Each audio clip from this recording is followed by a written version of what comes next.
Alors tu vois, il y a des moustiques là. C'est génial. Alors je tiens à dire que on a choisi le pire moment. Oui. Au pire endroit. Donc on est sur la plage de la Brèche à Tartane. Donc réputé clairement pour ses moustiques. Mais ce beau coucher de soleil, on est un super spectacle. Mais voilà, Anis Komani, je fais confiance à son talent, je dirais.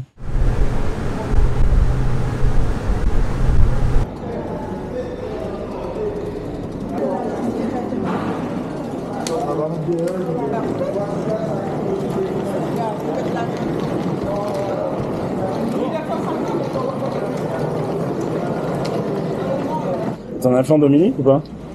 Bah pas trop. Oh. Ça y est, je suis arrivé en Martinique. Il est là Avec Palou, le copain. Trop bien. Avec 4 heures de retard. Avec 4 heures de retard, il est minuit. Donc merci d'être venu quand même. Il voulait camper là, ici là. Bah en vrai, t'es trop bien là. Fort-de-France, c'est ça du coup? Ouais. Capitale? La grande capitale. Ah, 90 000. 90 000 habitants à Fort-de-France. 340 000 en Martinique. Ah donc c'est pas mal quand même. On va se prendre un petit truc à bouffer. Trop bien. Voir ce qui est ouvert, ça, je suis pas sûr là. Oui. J'avoue. À minuit, jeudi, bon, voilà. C'est pas le moment. Il y a encore du monde, on n'est pas seul. On va voir ça. Allez, c'est parti.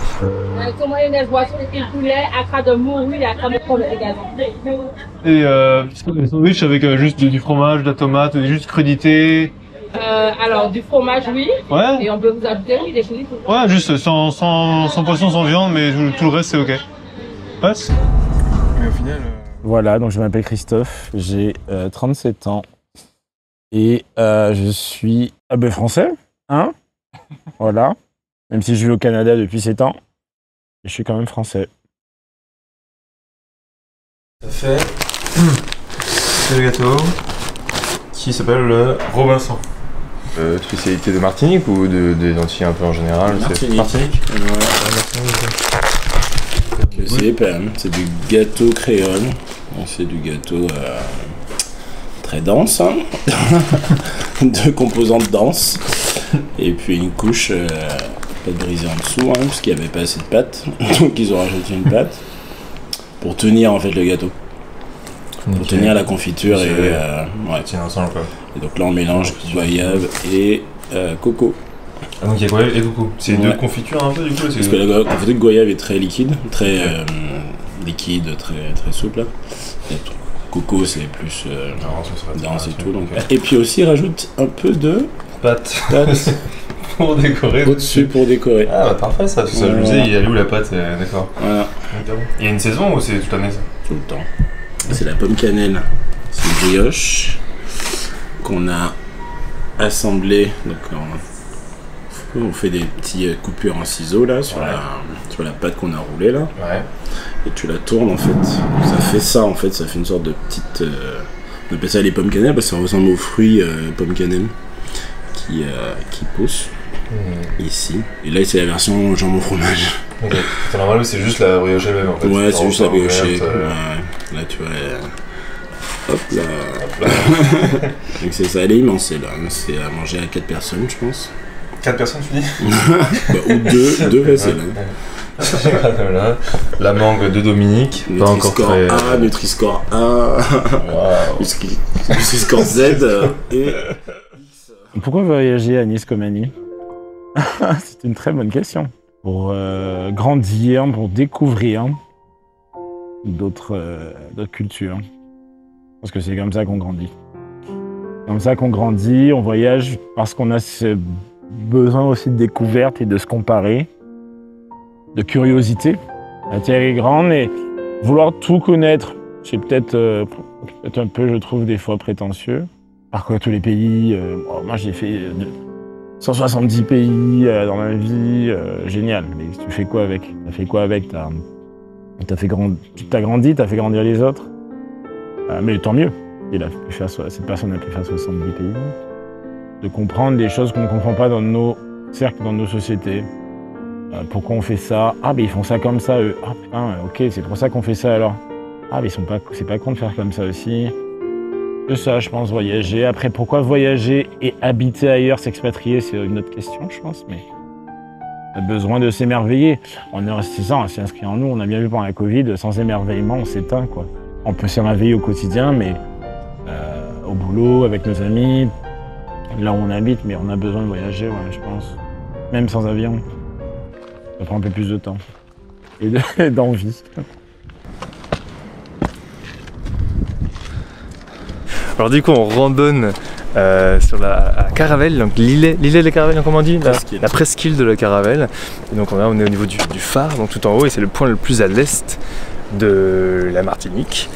Et donc c'est une forêt qui est en train de se reconstruire. En fait, il y a 200 ans, enfin avant elle était vraiment fournie à fond, elle était bien.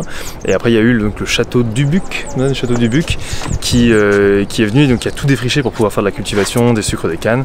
Et donc une fois que ça s'est arrêté, après la fin de l'esclavage, je pense surtout, et ben du coup la nature a pu reprendre un peu sa place tout doucement. Donc ça fait que 200 ans qu'elle est en train de reprendre de la place, mais c'est bien, ça commence déjà à être fourni. Et avec un peu de chance dans le futur, on aura de nouveau une très belle forêt. Bien verte. C'est bon, c'est bien dit là ? Parfait. Ok. C'est marrant, je me demande toujours comment ont été donnés les noms aux différentes plages, aux différents lieux. Toujours des noms assez improbables, truc du lapin, du diable, etc. Et du coup là j'ai un peu une explication. Parce qu'ici il y avait la pointe du diable et il y avait un autre endroit du diable. Et en fait c'est parce qu'avant, les sorciers africains qui étaient sur l'île, ils allaient loin des lieux de vie pour pouvoir faire, je sais pas, leurs affaires, quoi, leurs affaires de sorciers. Et du coup les chrétiens ont appelé ces endroits la pointe du diable, etc. Parce que c'était là où justement les sorciers africains allaient faire leurs affaires. Et c'était toujours à l'est, parce que c'était orienté vers l'Afrique, qui est donc l'endroit, leur terre d'origine. Voilà, je trouve ça intéressant d'avoir une petite anecdote sur les noms des lieux ici. Et j'aimerais bien en savoir plus, ouais, sur pourquoi ça s'appelle comme ça, pourquoi c'est les machins du galion, machin la grande danse, petite danse, ça je vois, il y en a partout des petites danses et des grandes danses. Sur les plages, en Guadeloupe et ici, il y en a partout. Du coup, il faut vraiment préciser de quelle petite danse ou grande danse on parle à chaque fois. Ouais, mais j'aime bien apprendre sur les noms, l'étymologie, la toponymie des lieux. C'est fini ? Ouais, en soi, la messe est de 1h. Ouais, voilà.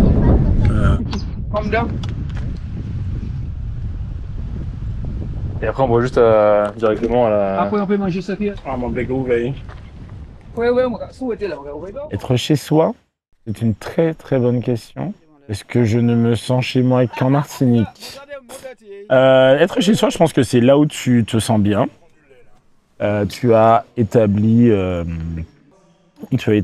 peu tes repères, ta routine, ton entourage. Tu es dans un milieu paisible, pas paisible, mais en paix avec toi-même dans cet endroit. Tu vis les choses simplement. Tu fais ce que tu as envie aussi. Tu te sens bien. Oui, je me sens chez moi aussi à Montréal. Comme je me suis senti aussi chez moi à Bordeaux quand je suis arrivé au lycée. Mais je pense qu'on se sent quand même chez soi. Un petit peu plus là où on a grandi, ouais. Nos premiers jours.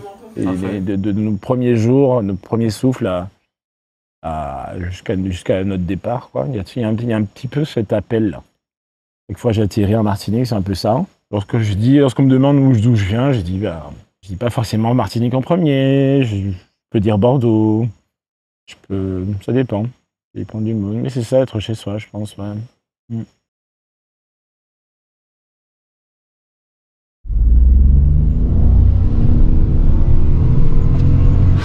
Je suis Alors, en amour. oui. Ça n'existait pas. Bah, si. C'est bon ? Ouais, toi c'est bon ?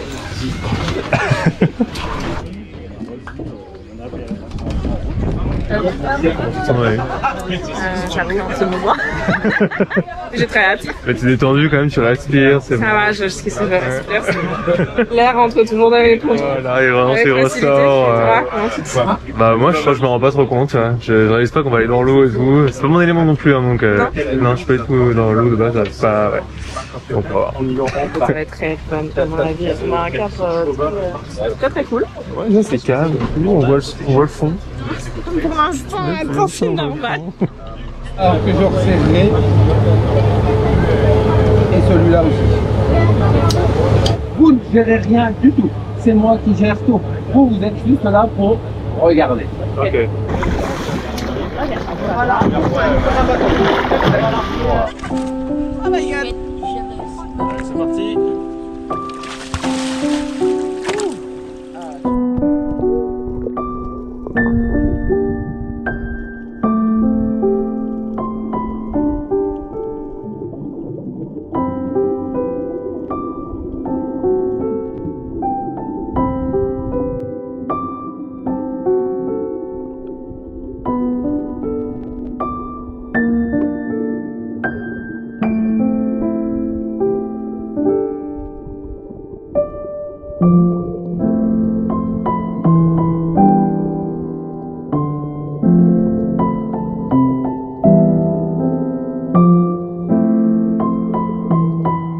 Quel est mon rêve?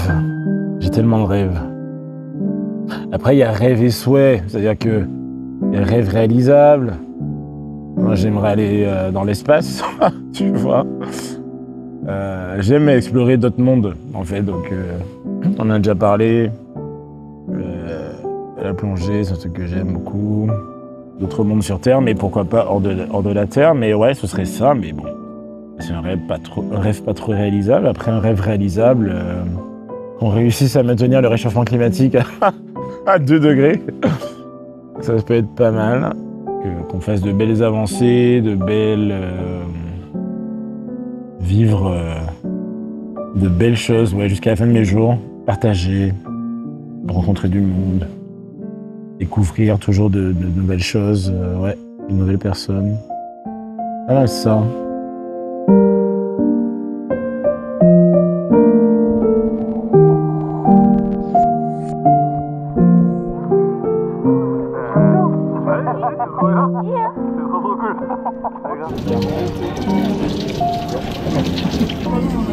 C'est un peu dur là. Il y a voir ici. Mais normalement, il y a des tortues. Hein. Oui, il y a des tortues. Je crois que ça c'est un truc qui se passe que un moment dans l'année. C'est justement à Pâques que les gens, c'est un peu la tradition, ils prennent leur tente, ils prennent leurs enceintes, ils prennent tout, leur lit, leur moustiquaire et ils viennent camper sur la plage. Enfin, ils viennent à la plage et ils passent la nuit là. Donc du coup là, on en avait parlé mais je l'avais pas vraiment vu. Et donc là, ils sont vraiment super équipés quoi. Ils ont vraiment les gros matelas gonflables, des draps, ouais, tout quoi. Ils sont bien équipés pour passer la nuit là et être bien quoi. Donc c'est marrant de le voir en vrai et c'est cool de voir un truc qui est un peu traditionnel et qu'on voit qu'une seule fois, qui se passe qu'une seule fois dans l'année. Ma meilleure expérience? On en vit des choses à 37 ans. Mon arrivée au Canada. Ouais, c'était quand même... je me rappelle du jour et de l'heure.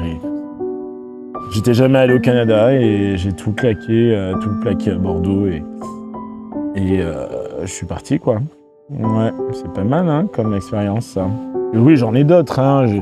Nouvelle-Écosse c'était malade, les Rocheuses canadiennes c'était malade. Et ça c'est, comme je dis, même ce dernier bain là de journée était malade. Mais comme expérience, ouais, c'est l'arrivée au Canada peut-être, le 11 juin 2016. Du coup, sponsorisé par Saint James, c'est ça. On va préparer, mais je sais pas, hein, c'est toi qui dois me dire quoi faire. On va préparer un punch. C'est ça? Un petit punch. Un petit punch à base de sucre, de sirop de sucre de canne Dijon, sucre de canne roux. C'est important qu'il soit roux ou... Non, il n'y a pas d'importance. Mais ça a plus de goût. J'en fais 2, 3, il faut combien? 4. C'est important d'avoir 4 verres différents. Oui. C'est important pour la variété. Bien sûr. Alors, le sucre de canne, on en met une lichette, comme ça, plus. Et voilà. Bon, il y en a qui sont plus ou moins sucrés, allez, ça sera le mien. Et donc ça c'est bon. Merci. Ensuite le citron. Oui. Tu veux que je coupe en 2? Tu peux mettre le rhum avant, soit tu peux mettre le citron. Non, on le coupe pas en 2, on le coupe sur la tranche, donc tu fais vraiment des tranches. Exactement. Voilà, tu fais pareil, tu tournes le citron, ouais. Voilà, moins gros. Moins gros que ça encore? Ouais. Ah vraiment le bord quoi. Est-ce que tu tu veux du zeste, tu fais pas une caipi ou un daiquiri. D'accord. C'est bon, les 4. Comme ça? Oui, ouais, ça fait 5 pour 4, oui, effectivement. Moi, je mets juste dedans ou je le presse et je mets dedans? Et tu mets dedans. Mais moi, à mon école, c'est tu fais 2 verres à des écoles. Tu mets le rhum, donc 2 doigts. Tu mets le rhum avant toi? Ouais, comme ça on voit le niveau. Et après tu mets ton citron. Okay. Pour augmenter le niveau du verre. Alors, cubi de rhum, c'est quelque chose de... Un petit cubi de 4 litres 5, hein, normal. Ok. C'est quelque chose de assez commun de boire en cubi ici? Alors, il faut que je mette combien? C'est bon. C'est bon? Parfait. C'est une petite pression quoi. Et donc là, je rajoute le citron. Oui. Je presse. Hop. Ok. Je suis en train de faire bien là. Oui, parfait. Ok. Et je bien papa. Quelqu'un pour un deuxième coup. Ah, ici on vient de filmer là. Oui. Ah oui. C'est bien, ça réussit ou pas? Ça a l'air bon. Bah, on saura. Et bien super, et ben, ça me fait plaisir de vous offrir ce petit planche là, juste un petit pont. Voilà. Une fois qu'il nous offre notre planche. Ah, bien sûr, ça me fait plaisir.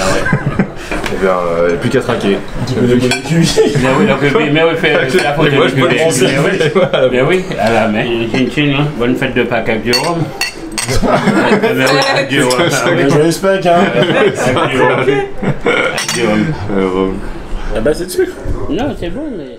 Être libre, c'est pouvoir prendre la décision de faire ses choix librement. Je veux dire, tout en respectant une certaine règle. Ça fait bizarre de dire ça là, mais je pense pas qu'être libre, c'est être affranchi de toute règle. Tu vois, c'est faux. Il y a des règles dans la mer.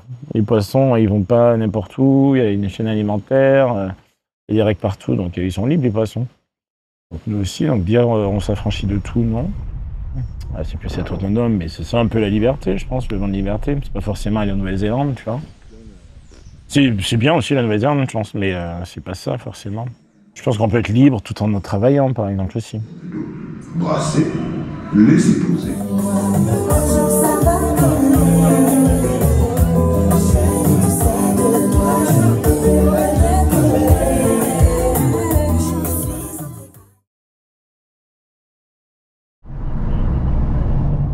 Est-ce que l'amour, le sentiment, je pense, qu'on éprouve, c'est un nom masculin.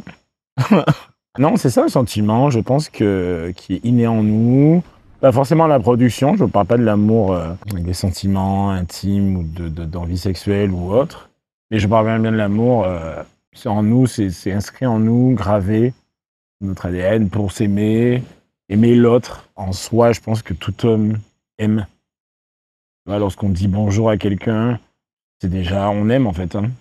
Je pense que c'est ça commence là. Ça commence là. Alors il y a de la façon peut-être de dire bonjour, mais je pense que ça, automatiquement, oui, ce sont peut-être des codes de société de dire bonjour.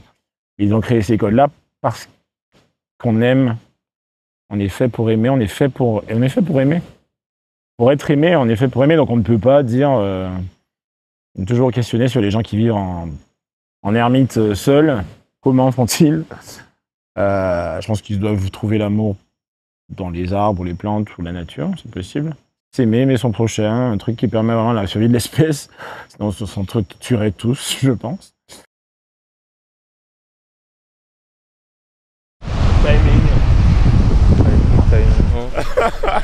Après nos gueules du soir. Voilà.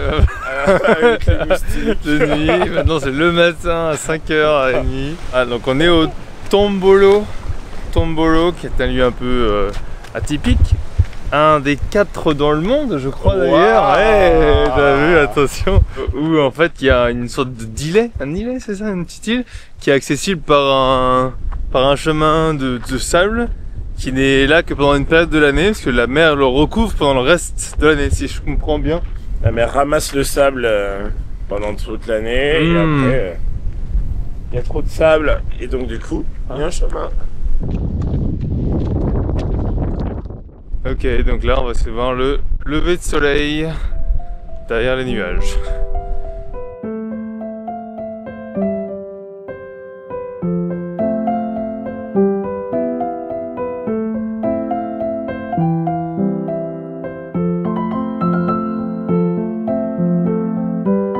Il y a 2 parties de l'îlet. Ça dure combien de temps le moment où il y a le sable? 2 mois, ouais, en général. 3 mois peut-être. C'est vraiment court dans l'année en fait. Ouais. Les gens viennent quand même ici lorsqu'il y a de l'eau ou... Non, tu peux pas vraiment. Janvier, il commence à se découvrir un peu. Donc tu passes avec les pieds mouillés, tout ça, là, mais là, c'est pieds secs, quoi. Ouais. Tu vois les poissons échoués, quoi. Oui.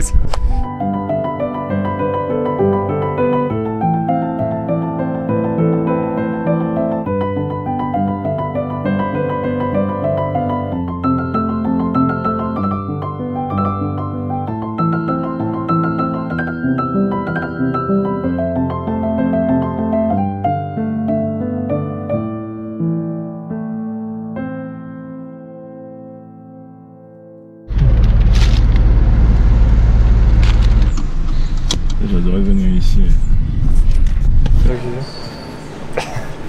Déjà le départ. Tu veux dire un dernier mot avant de partir? Non. Bah bien sûr, bah on se voit à Montréal. Ouais. Allez, ciao. Pareil. Salut, au revoir. Bisous les cocos. Yes, bisous. À bientôt. Mon pote Christophe alias Balou vient de partir et donc il a pris l'avion pour retourner au Canada chez lui à Montréal et donc c'est une nouvelle étape qui commence où je suis donc seul en Martinique, donc je vais rester un petit peu ici, me poser un petit peu chez son père 2-3 jours et après je vais reprendre la route à vélo. Ça fait longtemps que je n'ai pas pédalé, je pense que ça va être un peu la reprise aussi pour mes jambes et du coup un peu de vélo pour aller voir le nord de l'île je pense et c'est bien ça. Je sais pas quoi dire. c'est cool, c'était vraiment trop bien d'être avec lui, en tout cas de passer du temps ensemble, il m'a montré plein de choses autour de l'île, on a rencontré plein de gens de sa famille et j'ai hâte de le revoir à Montréal au Canada quand j'y passerai dans quelques mois je pense. D'ici la fin d'année en tout cas, je devrais être arrivé par là-bas. Voilà. Je vais dire couleur. Ah, une phrase, pardon, pas un mot. En une phrase, couleur. Mais non, mais il y a tellement de paysages, tellement de concentré, quoi. C'est vraiment un concentré de couleurs, concentré d'expérience. C'est tout petit, mais il y a tellement de trucs à faire. C'est ouf. J'ai fait 19 jours, pas le time. J'aurais pu faire littéralement. Et c'est très simple en passé, j'ai fait 7 semaines, j'ai pas le time. C'est chiant. C'est vraiment ça. C'est vraiment concentré, quoi. Je suis dans ce petit bout de 45 km par 30, tu fais tant de choses différentes. Hier, on était dans un paysage sec, et puis il y a la mangrove, et puis il y a la montagne, et puis il y a, tu vas plonger là, et puis je sais pas, c'est comme concentré, ouais, l'expérience. Le mot de la fin, rester concentré, c'est ça. Je ne sais pas le mot de la fin. On aime. C'est déjà fini, t'as plus de questions. Ah, t'en as d'autres? T'as une liste bonus? Les gens chauds, liste 2.